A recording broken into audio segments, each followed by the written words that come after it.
Shalom, selamat pagi sahabat-sahabat SMJ dimanapun Anda berada. Berjumpa kembali dalam sharing 7 menit with Jesus bersama saya Epik Catur Yudi Nugroho. Saya dari Paroki Santo Yosef Mejasem Tegal. Bacaan ini hari ini diambil dari Injil Lukas bab 2 ayat 41 sampai dengan 51. Setelah saya membaca ayat demi ayat, hati saya tersentuh dengan ayat 49 yang berbunyi, jawabnya kepada mereka, "Mengapa kamu mencari aku? Tidakkah kamu tahu bahwa aku harus berada di rumah Bapakku?" Mengapa ayat ini begitu menyentuh saya? Dalam perikop ini, ketika orang tua Tuhan Yesus, Bunda Maria dan Santo Yosef mencari dan menemukan Tuhan Yesus di bait Allah. Saat di bait Allah, Tuhan Yesus mengungkapkan bahwa Dia adalah anak dan Allah adalah Bapa. Ini juga mengungkapkan bahwa rumah Bapa adalah rumah Allah, yang juga merupakan tempat kedalaman diri manusia, seperti yang dikatakan Rasul Paulus, "Kamu adalah bait Allah, roh Allah, di dalamnya Allah bertahta." Dalam perikop ini Tuhan Yesus membawa saya untuk menyadari persatuan saya bersama Bapa, Putra dan Roh Kudus jika saya tinggal di dalam Dia dan mengasihinya. Tuhan Yesus benar-benar memberikan teladan yang sangat luar biasa, yaitu hanya kepada Bapa jiwa dan raganya menyatu. Sahabat-sahabat SMJ dimanapun Anda berada, beberapa tahun yang lalu saya membuka usaha baru di bidang arsitektur di Jakarta. Saya merasa Tuhan sangat baik kepada saya. Tuhan memberikan saya kesuksesan yang luar biasa, baik secara profesi, secara materi, dan juga relasi. Saya sangat bahagia. Tapi kebahagiaan itu mulai pudar ketika istri saya mengandung anak perempuan. Dia mendapatkan masalah di kandungannya dan harus keluar masuk rumah sakit. Berat badannya turun kurang lebih 20 kg sampai akhirnya anak saya lahir secara prematur. Dan ternyata masalah tidak berhenti di situ. Anak saya lahir dengan gangguan sistem pernafasan dan juga harus kurang lebih 2 minggu sekali keluar masuk rumah sakit. Saat itu istri dan anak saya tinggal di Lampung, sehingga saya harus bolak-balik Jakarta Lampung, cukup melelahkan. Tapi karena kondisi yang tidak memungkinkan, akhirnya saya harus memutuskan menutup usaha dan mendampingi keluarga di Lampung. Selama di Lampung, ternyata masalah bertambah besar. Kondisi ekonomi semakin memburuk. Saya mulai menjual aset-aset tanah, mobil, rumah, dan lain-lain. Dan rasanya semuanya mulai kacau, mulai berantakan dan hancur rasanya. Dan itu berlangsung cukup cepat. Berbagai usaha saya lakukan untuk bisa mencukupi kebutuhan keluarga, dan satu ketika saya bertemu dengan seorang teman baru yang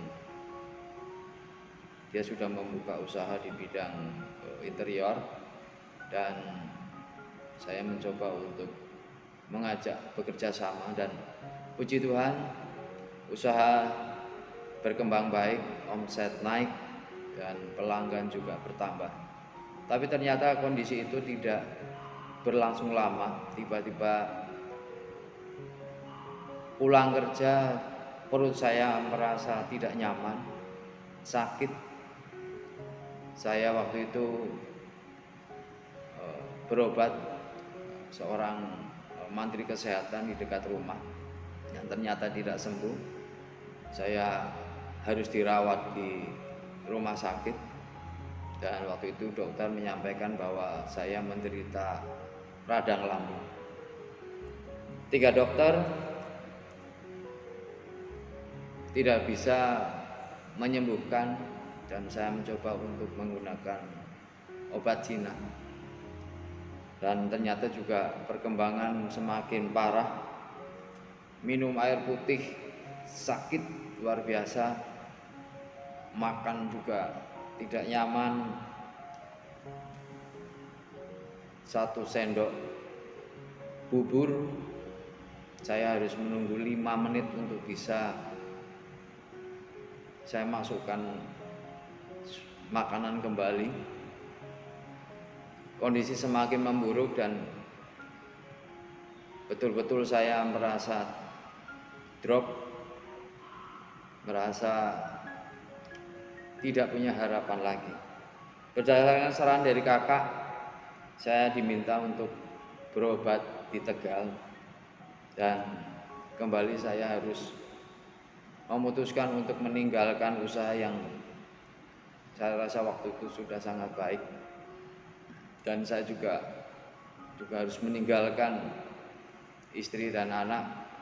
Saya harus berobat di Tegal, dan ternyata juga pengobatan 2 dokter spesialis tidak dapat menyembuhkan. Sampai salah satu dokter juga bingung, kok bisa seperti ini. Akhirnya saya dibawa kakak ke seorang dokter di Jakarta, tapi hasilnya tetap saja tidak sembuh. Istri dan anak-anak, orang tua, saudara tidak bisa berbuat apa-apa. Mereka juga sedih, mereka juga bingung apa yang harus dilakukan. Berat badan saya semakin turun, kurus, badan semakin membungkuk karena menahan sakit yang luar biasa. Saya benar-benar sedih, merasa sendirian, dan merasa tersiksa. Rasanya benar-benar tidak punya harapan lagi untuk hidup. Akhirnya dengan situasi yang terus-menerus seperti ini, saya juga kemudian sudah tidak berobat. Saya hanya bisa berdoa, berserah kepada Tuhan sepenuhnya, dan berusaha untuk menjaga pola hidup sehat. Ketika perut terasa sakit, saya segera masuk kamar, berdoa, pasrah, dan rebah di hadapan Tuhan. Tinggal saya dengan Tuhan, hanya saya dan Tuhan, tidak ada yang lain. Dalam kondisi yang sangat tidak nyaman itu, tiba-tiba saya diminta oleh Romo Paroki Gereja Santo Yosef Medjasem Tegal untuk terlibat dalam pelayanan pembangunan taman rohani di paroki. Dalam kondisi seperti ini, saya berdoa agar dapat bekerja dengan baik dan dapat menyelesaikannya. Puji Tuhan, sesuatu yang luar biasa terjadi. Dengan selesainya pekerjaan pelayanan itu, saya berangsur-angsur sembuh.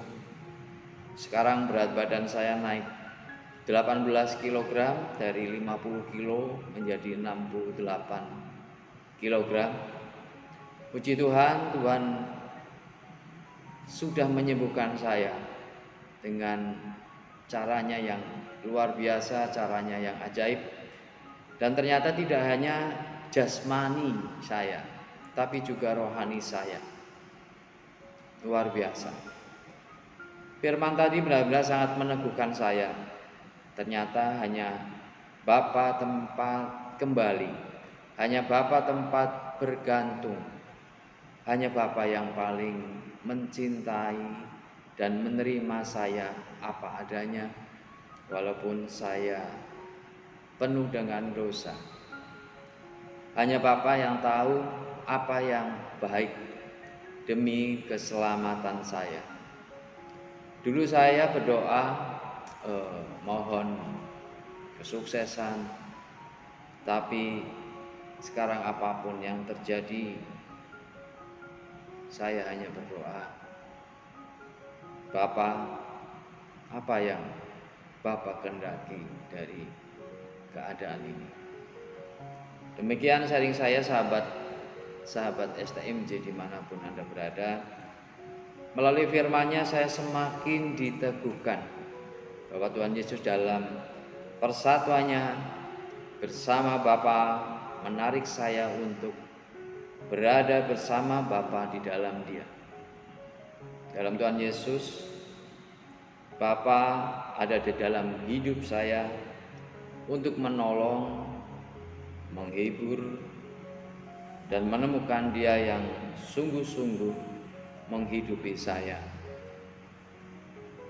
Bapa sangat mencintai saya dan ingin saya bersatu dengannya selama-lamanya.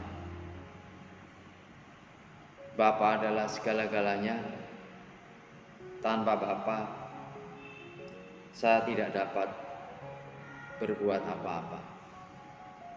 Terpujilah Tuhan, berkah dalam